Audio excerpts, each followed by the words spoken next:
Thank you guys for joining us for another Bengals breakdown for the sit down Malik Wright presented by First Star Logistics. I'm your host, Malik Wright. Bengals are officially 0-2. Um, and not just 0-2, we're talking about 0-2 in the division as well, right?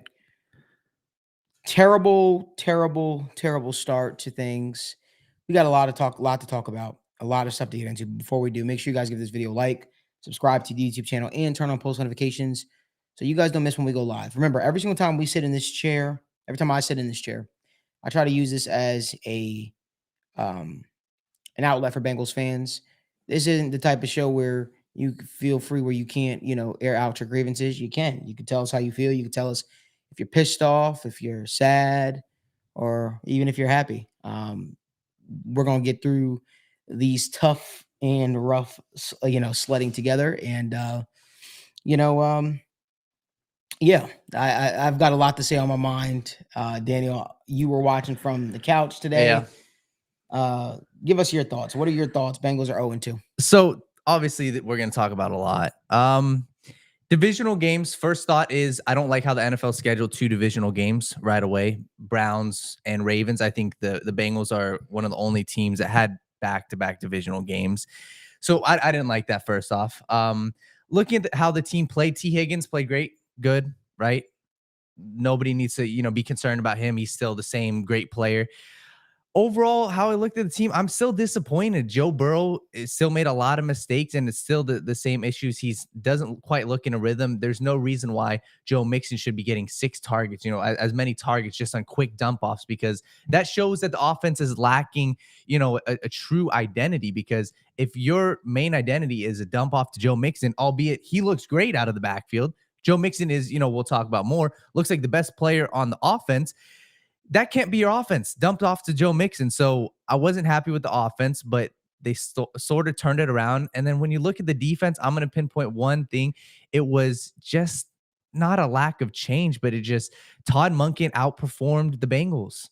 That's just the best way I can put it. Lamar Jackson and Todd Monken outperformed the Bengals defense. So that was my biggest takeaway, I would say, because I saw Lamar Jackson do what he always does against the Bengals. And there were multiple plays that we'll obviously get more in depth, but man, Zay Flowers looked good. The Ravens offense looked decent, and man, this just sucks. So Mhm. Bengals start flat again. So All right. So let me talk everybody off a ledge. Season's not over. yeah, Let's start there. Season's not over. 0-2 isn't good. You're putting yourself right back in the situation that you had, what you were in last year. Let me be very clear to you. Season's not over. However, the talk of the one seed and stuff like that talk is null and void now. Now, pretty much what you need to do is you need to pull yourself up out of the depths, right? And that's what the Bengals are dealing with right now. They're in a situation in which they did fall to 0-2. They fell to 0-2 in their division, meaning they have to now rattle off some wins, right? It's funny. We sat on here last week and we talked about, okay, we lost to the Browns. Well, the Bengals at best can, go into that Niners game 5-1, right? And yeah.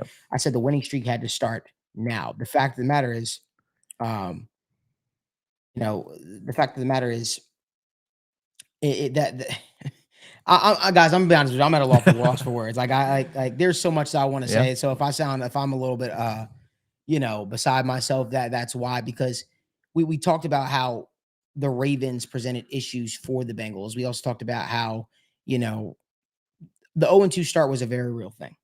0-2 start for the Bengals was a very real thing. But I'll tell you what's even more concerning, that Joe Burrow knowingly was not healthy, right? Coaching staff knew he wasn't healthy, and he was still trotted out there.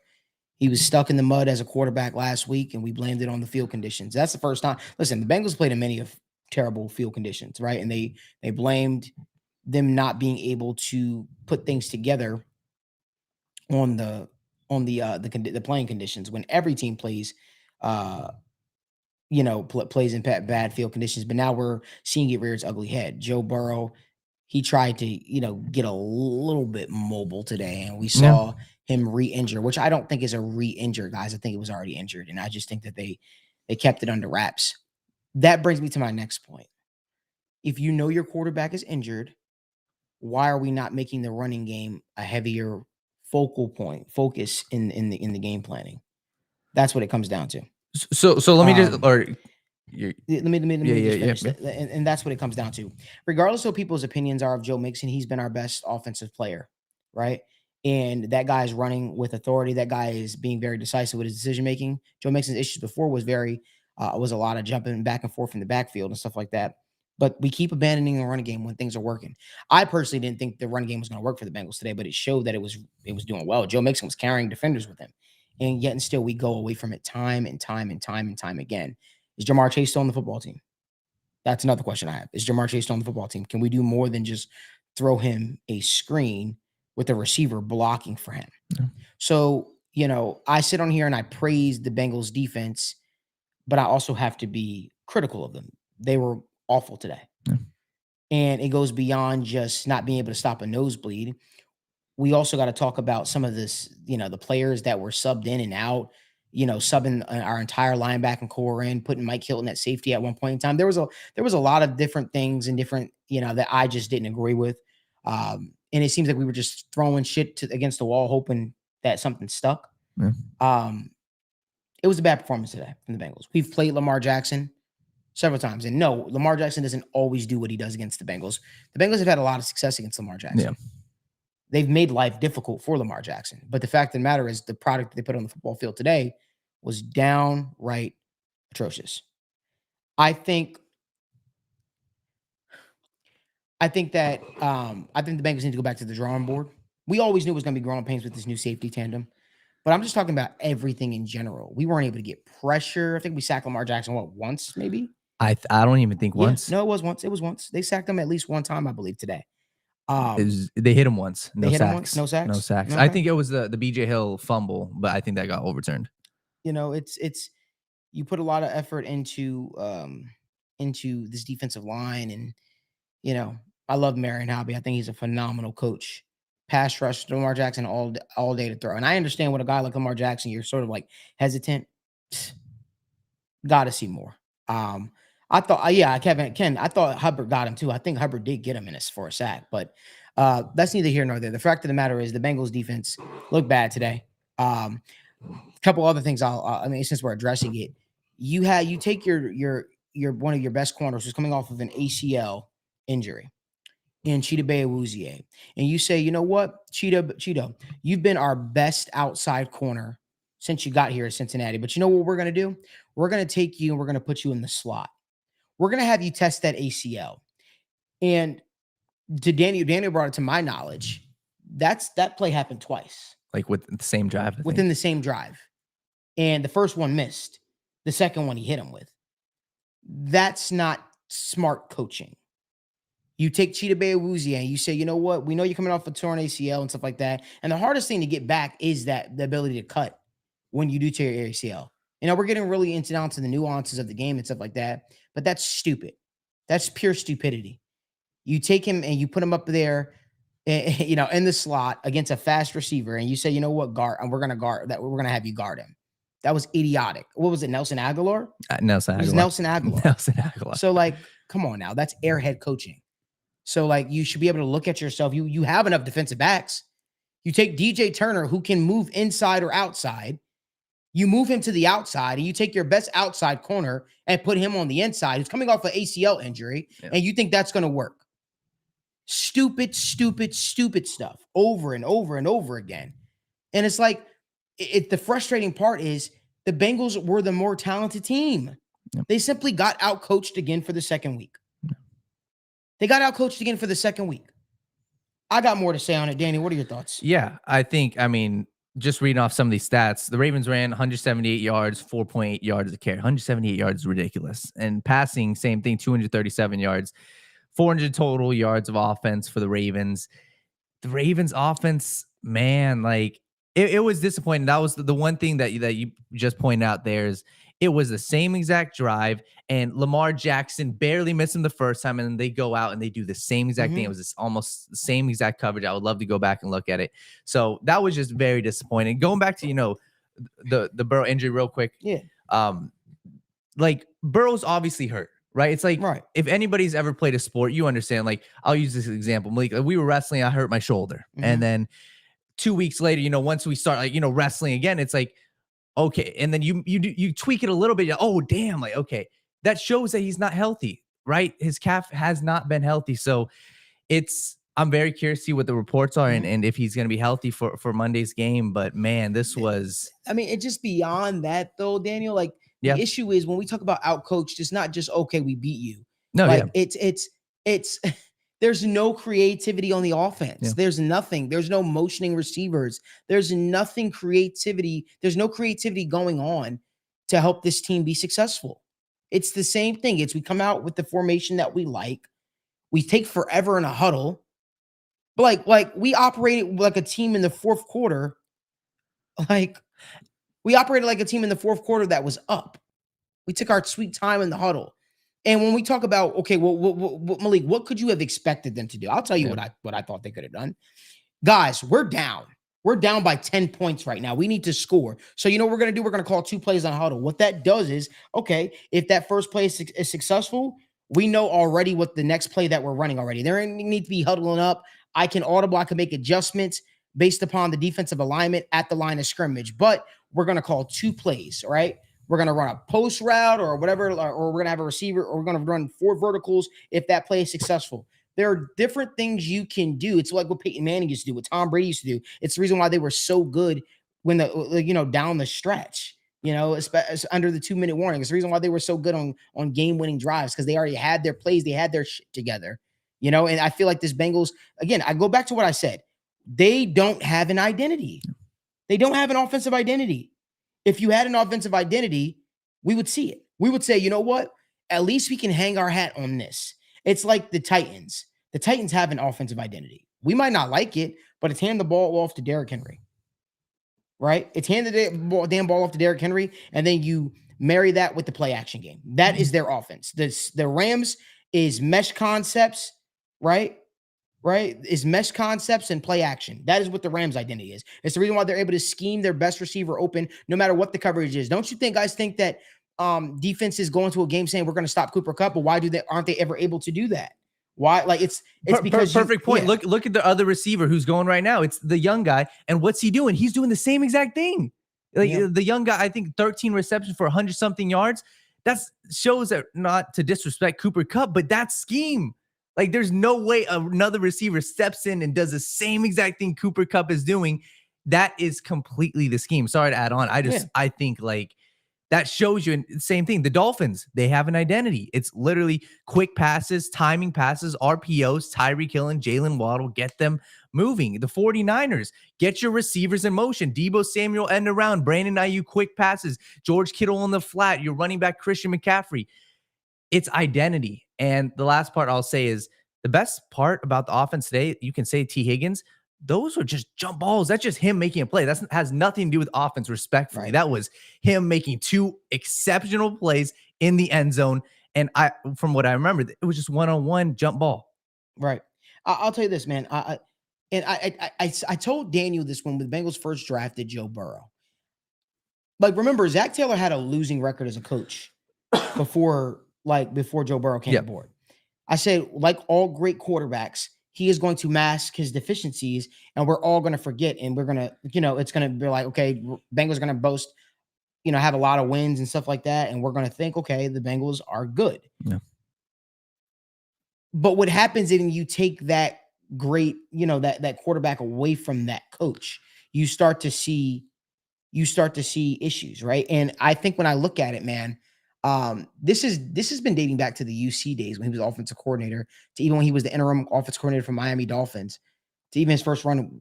Like, for me, I just think that there's a reason why certain coaches, when they become head coaches, they give up play calling duty. It's because Zac is a great leader of men, right? He's a great leader of men. He's great at putting together, getting people to buy into a system, but I don't know if he's the best play caller. Like, let me make this very clear. I am not saying fire Zac Taylor. I'm not saying Zac Taylor, the Bengals need to find a better head coach. I do think that there needs to be a serious conversation. I know what was said to me last year when I first talked about it on my show. Like, I think there needs to be a serious conversation in terms of play calling. I think there needs to. There's no creativity going on. Like, defenses know what to expect. You put Drew Sample in, it's a run play. Yeah. You put Irv Smith in, it's a pass play. Like, it's we know what's coming. There's no like, you know what I mean? There's and then people yell, oh, tight end's not that big of a yeah, tight end is a big of a deal. It's important to have a tight end that could potentially do both. It's the reason why I personally pounded the table for Michael Mayer, because that is a guy. I understand he doesn't do anything special, he doesn't do anything great, but he does his job, Yeah. right? You look at a guy like Hayden Hurst. To me, Hayden Hurst wasn't a guy that um Hayden Hurst wasn't a guy that was spectacular, but he tried as a blocker, he tried as a receiver, right? And it produced success. Same thing with CJ Uzomah. It's the reason why you got something out of it. But I feel like the Bengals offense is just a tad bit too predictable. And I feel like if you had a tight end that could do both, and I'm not melting the problems down to a tight end. I'm just saying from a predictability standpoint, tight end would have done a lot to help this, would have done a lot to help this offense. And Michael Allen, I want to be very, very clear with you. I never once said that. He said, you guys said we should be confident in Irv. No, people praised the Irv Smith signing. I said, we'll see. If the guy's healthy, he should be good as a receiver. I personally, and I'm an Alabama Crimson Tide fan. I watched him at the University of Alabama, so I knew what he brought to the table. But for me, I was never just like, oh my God, like, yeah, I was so excited for Irv Smith. Everybody else was so pumped up for it. I think he's an undersized tight end. He's a guy that hasn't proven to be healthy. There was a lot of issues. I was more happy for the Hayden Hurst signing because at least I saw some potential with him. I just felt like Hayden Hurst was the victim of bad situations. Was never excited for the Irv Smith signing, but people were. He's a name. It's a name value. I get it. He came in with a lot of hype, and it never panned out for the Minnesota Vikings, right? So it is what it is. But that's just my thoughts, my thought process. Danny, what are your thoughts? Yeah, I think so. After hearing you talk, and I kind of not had an epiphany, but I'm trying to make sense of this. What's the biggest issue? I think what do you always say, right? Great quarterbacks can overcome bad coaching, but bad quarterbacks can't overcome what? Poor quarterback play. Right now, we're seeing poor quarterback play. What happened, last year when everything was going great, it's because Joe Burrow was making plays happen. We haven't seen him run once this year, right? Last year, we saw him scamper. We saw him. That was one of the biggest takeaways from the first 8 weeks was, holy crap, people forgot just how good Joe Burrow can be. Like him outside of the pocket. It's the little micro movements inside the pocket as well. We're not seeing those things. So it goes back to, okay, if you're not having great quarterback play, what else is there? So I think we're hitting the nail on the head here. We're in the same exact chair we were last year, same exact spot, right? It was 0-2, the same exact issues of, okay, the offense is lacking punch. Joe Burrow's throwing checkdowns. The offense isn't in rhythm.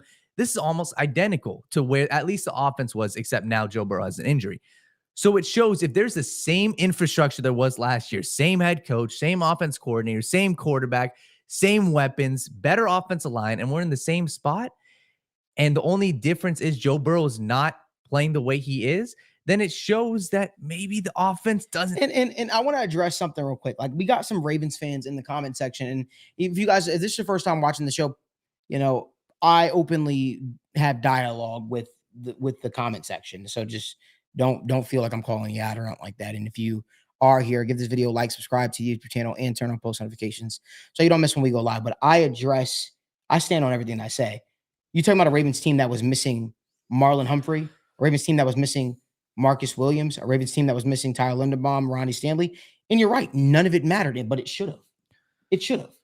Like, make no mistake about it. To me, this speaks more to the inability and ineffectiveness from the coaching staff. It has nothing to do with what the Ravens did necessarily. Ravens, you guys did your job. You played a good game. But with those key players missing your team, the Bengals should have been able to take advantage of it. And I think that's why Vegas even agreed with it. It's the reason why the Bengals were minus 175. It's the reason why the Bengals were favored to beat the Ravens, because people looked at it and they said the issues that the Ravens have on their football team, the Bengals should be able to exploit. What we're saying is any other coaching staff or a team with a competent offensive identity would have been able to exploit that and had success. And even in that, Bengals still found a way to score 24 points. Now, from the team standpoint, right? Because Charlie Jones with his return was great. The issue that we're saying is, if you know your quarterback is injured, if you know your quarterback is hobbled, then utilize the running game to take pressure off. That's all we're saying here. right? Yeah. But if we had an effective identity from an offensive standpoint, who knows? Maybe Zac Taylor shuts me the hell up. In week 5, they come out with a great offensive identity. The problem with week 5 is week 5, right? We would have liked to see that happen week 1. Here's the issue that I take. 3 years in a row, Bengals have started slow on offense. At some point, you have to live in your reality. Yeah.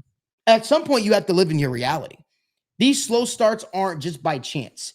Something needs to change. Team needs to be better prepared. This is a team that the last 2 years has been in the Super Bowl and been in the AFC Championship. It's no way in hell they should be coming out flat.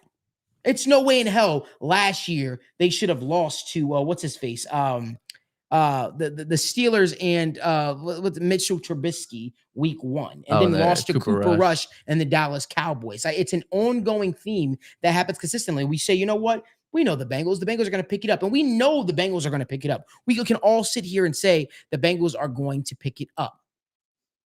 But here's the sad part, right? The fact that what we're saying is, why can't you just pick it up from the jump? Why can't you make it work from you from the beginning? Yeah. Why can't you make it work from the beginning? And why can't it be consistent from the beginning? Like for me, I was looking at the offensive line. I saw Joe Burrow holding the ball super long. You know, the offensive line can, like, we so quick to say the offensive line is so bad. But for me, I look at a team that was able to have success against the run today, albeit I didn't think they were going to. They were to have success against the Browns. I didn't think they were going to.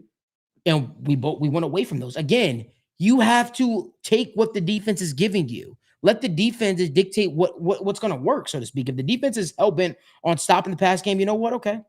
So we're going to run the ball. We're going to do different things. To me, it was very clear they had no answer for T. Higgins. Yeah. Very clear. Did you also realize, Daniel? I don't know if you're watching, but when the Bengals started going hurry up offense, the Ravens had no answer. Yep. Yeah. The Ravens were all over the place. So I don't know. I have a lot of thoughts. I have opinions on how this team's looking, but poor game management down the stretch. We took off more clock than the Ravens took off at the end of the game with that drive. It's got to be better, man.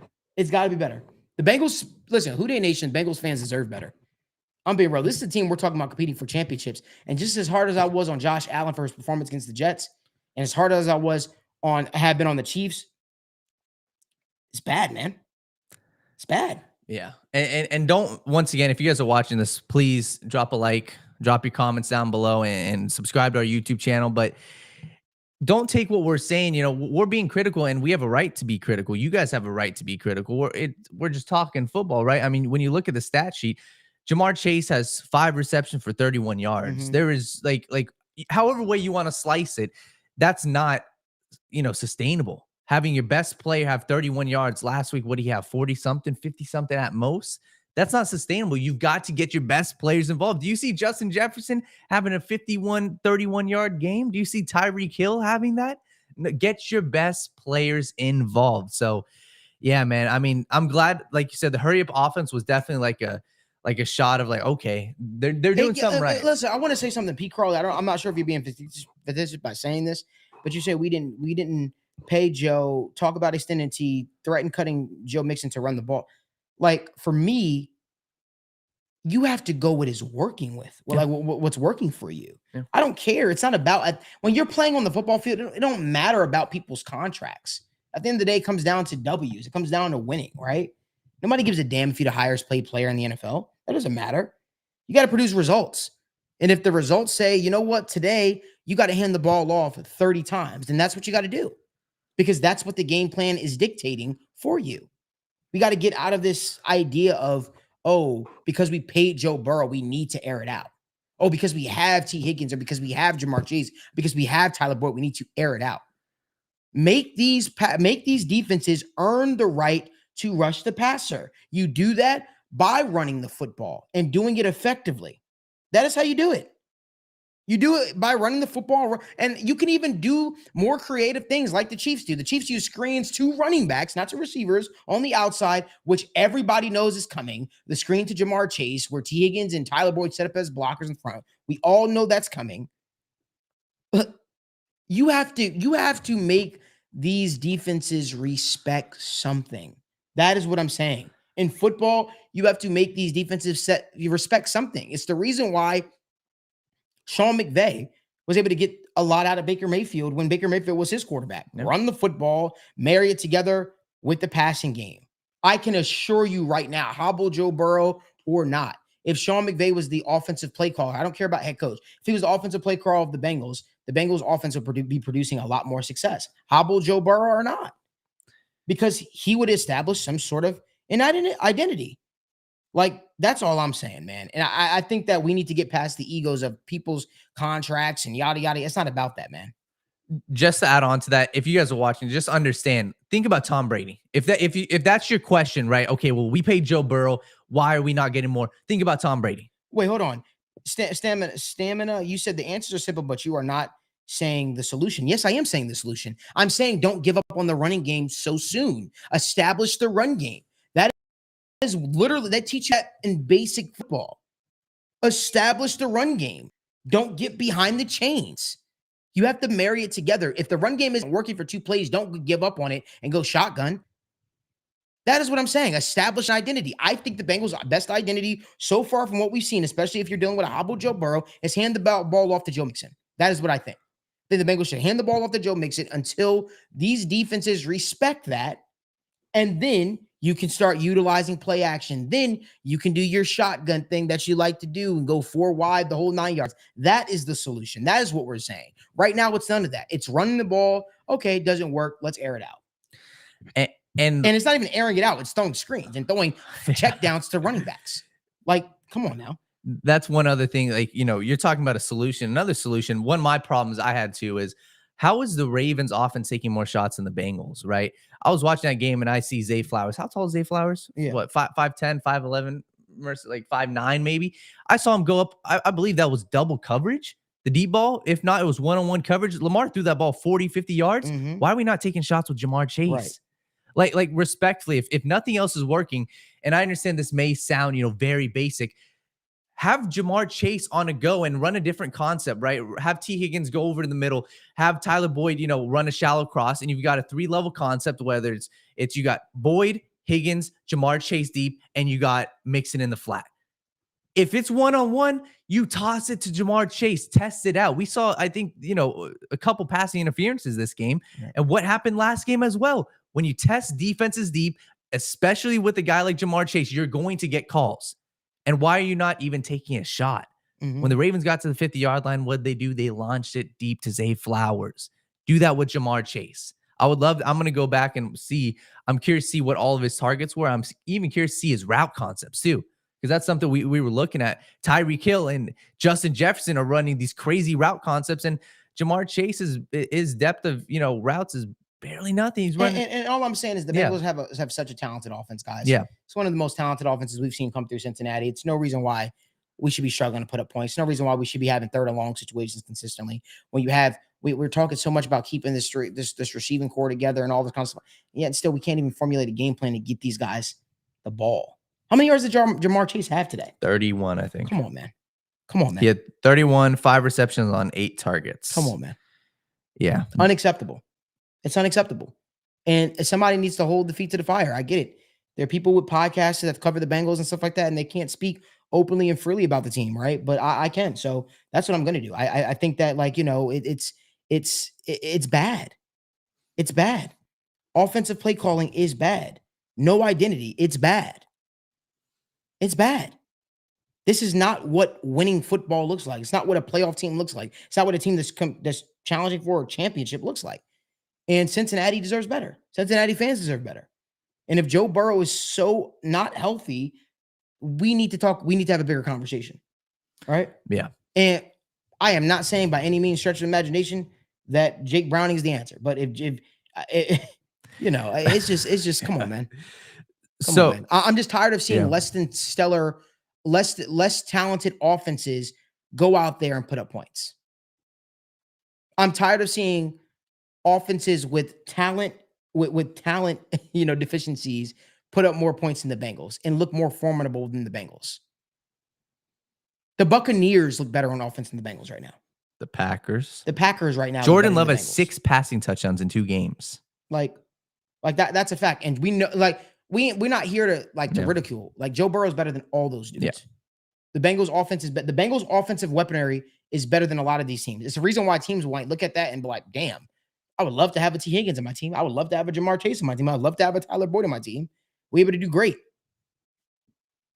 Like, yes, Justin, I think you make a great point. The Taylors used to lose defense, bailing them out. Yes. But the problem with lose defense is they're on the field way too much. And when you're on the field way too much, you start to see holes get exposed. It's like a boxer. If a boxer is doing great, he's great always defensively, being defensively sound, and he's able to, manipulate his opponent because his back's always up against the rope and miss shots. What happens when that opponent starts connecting, right? And you're up against the rope. Being up against the rope when you're hurt don't help you. And right now, that's what happens with the Bengals, right? This defense start to get gas and almost get tired. I want you guys to do yourselves a favor. If you gotta, if you got an opportunity to, I would definitely go back and watch some of the old Bengals tape back when Lou and Zach first took over. The Bengals defense used to get stops and stuff like that, but the offense wouldn't be able to do anything. This is back in the Andy Dalton era, and it started to rear its ugly head, and that's why the defense would then at the end, the stat line would look disgusting at the end. It's because the defense was always gas, but Lou's defense since he's got here, has always bailed, has always looked more consistent than Zac Taylor's offense. Mhm. And that's something that's not talked about enough. That this is not something new. Yep. The only difference that has happened is our quarterback now is Joe Burrow, and we have greater expectations. Before, when Andy Dalton was our quarterback, it wasn't that. We were like, oh, okay. And then we were dealing with a quarterback, and Brendan Allen, who was our quarterback after Joe Burrow towards ACL. We were like, oh, okay, it's just the offense. But this has been an ongoing thing. The defense has been bailing the Bengals offense out forever since Zac Taylor got here. The defense has won the Bengals more games than they've lost them games. I can assure you that. Mm-hmm. But again, because you have Joe Burrow, right? Because you have Joe Burrow, we tend to overlook that sometimes, and we tend to now we're starting to see it, and now it's another thing. We're looking at the injuries. You're like, oh, he's hurt. That's the reason why. But no, this offense has always been weird. Yeah, and one last thing I want to say about this game is just when you look at it, the Ravens, if they're playing with a lead, that's when they're going to be playing at their best. And to your point, right, you don't beat Lamar Jackson and this Ravens offense by allowing them to be able to be multifaceted, be able to be, okay, we're up by 17, we're up by 10, we can run the ball, we can pass the ball, play action. It's the reason why we saw that touchdown, to Nelson Aguilar, because they were able to threaten with the run. So yes, the offense is completely putting defense in a bad position. I want to get to some of these questions real quick, Malik. Mm-hmm. And if you guys have any, questions, comments, drop them down. This one's from 619 Bengals fan. He said, why didn't the Bengals sign a decent backup quarterback? Burrow gets hurt and the offensive line been in shambles. What was your thoughts off season? Should they have? Yeah, 100% they should have. You went into the season with the Jake Browning. And I mean, they tried to do Trevor Siemian, but Trevor, come on now. I guess they tried with Trevor Siemian, right? Trevor Siemian was trash, but they didn't try. They knew that early on, and yet still they didn't say, hey, you know what? Backup quarterback is important to us. And remember, people argued on the on the State of the Jungle show, and they said, oh, it's just a backup quarterback. Well, backup quarterback is one of the positions where it's not important until it is, right? Yeah. And you should have a capable backup on your roster. You shouldn't say if your quarterback goes down, and I'm not saying Joe Burrow's going down, but you shouldn't say, oh, now the season's over. You should have a backup quarterback that you feel comfortable to keep you guys afloat at the very least. Yeah, so we got a question looking forward to next week's game from. Don't disrespect Joe Burrow either. Somebody said Mac Jones with weapons. Chill. That's not.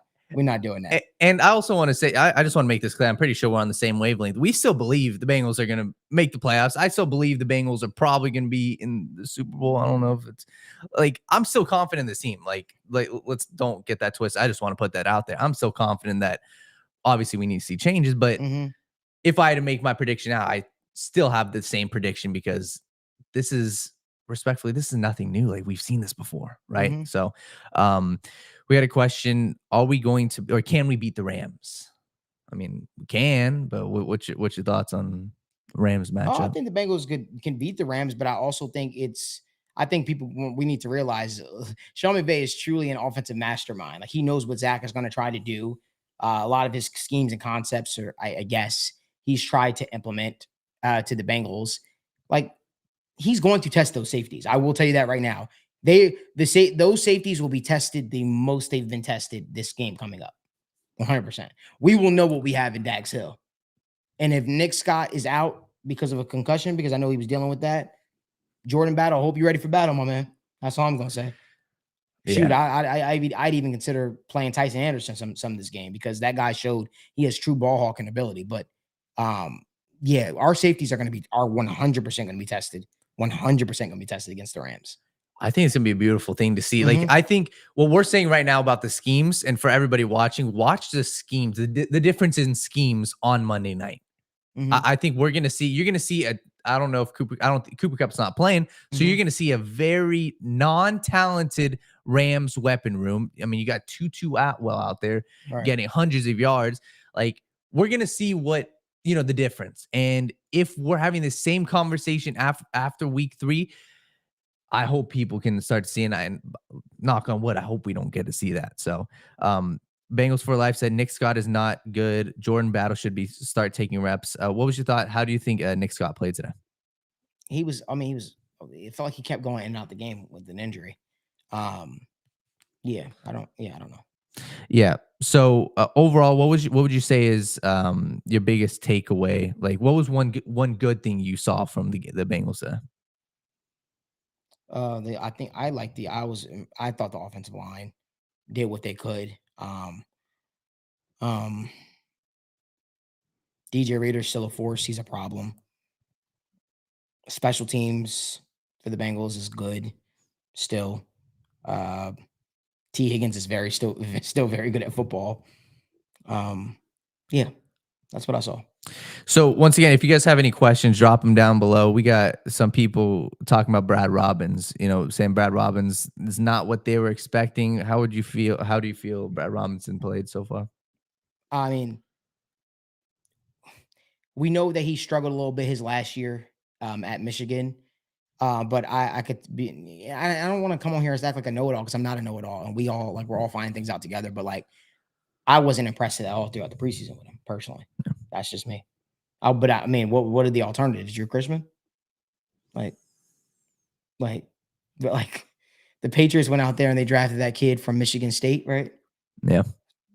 Bombing punts. I don't know. Just I feel like sometimes the Bengals do things just enough to get by, but they don't do anything to really take themselves over the top. That's just my thought process. I mean, you can even look at we're talking about the tight end position. Same thing. It's a punter. You could find somebody that can punt a football. Like Brad Robbins, I will say he has great hang time, so he doesn't allow for returns because but the distance on his punts are just, I don't know, man. Yeah. So I saw a lot of people on social media and even in the chat asking, why aren't we running more plays out, under the center, right? Why are we running every play out of the shotgun? They've tried, I guess. And I would actually like to see them try more this year because of the newer line that they have up front. But I think they just believe in their heart that they can't do it. So they kind of just throw it away. That's what I think. Yeah. And once again, guys, I mean, we got a lot of people. I mean, it's okay that we're struggling right now. It's okay that the Bengals are struggling. I see a lot of people, saying, well, the Rams are a better team than the Ravens. We're in trouble. I mean, it's going to be a game. And obviously, until we see what's up with Joe Burrow and if he's playing or not, that's obviously going to determine a lot. But I don't know, man. Was there any other, takeaway that you would say from today's game that you were surprised about? No, not really. I appreciate all of y'all tuning in to watch the show, man, and kind of just breathe with us, if you will, on another slow start for the Cincinnati Bengals. Remember, we're live each and every single Wednesday at 7 p.m. Eastern time for State of the Jungle as we break all things down for the Bengals. We'll be talking about this game, I'm sure, more, and looking ahead towards our Monday Night Football matchup against the Los Angeles Rams. Listen, I want you guys to enjoy your Sunday Night Football. We appreciate you guys for tuning in. Make sure you guys give this video a like, subscribe to the YouTube channel, and turn on post notifications so you guys don't miss when we go live. We appreciate you guys for tuning in each and every single week. But until next time.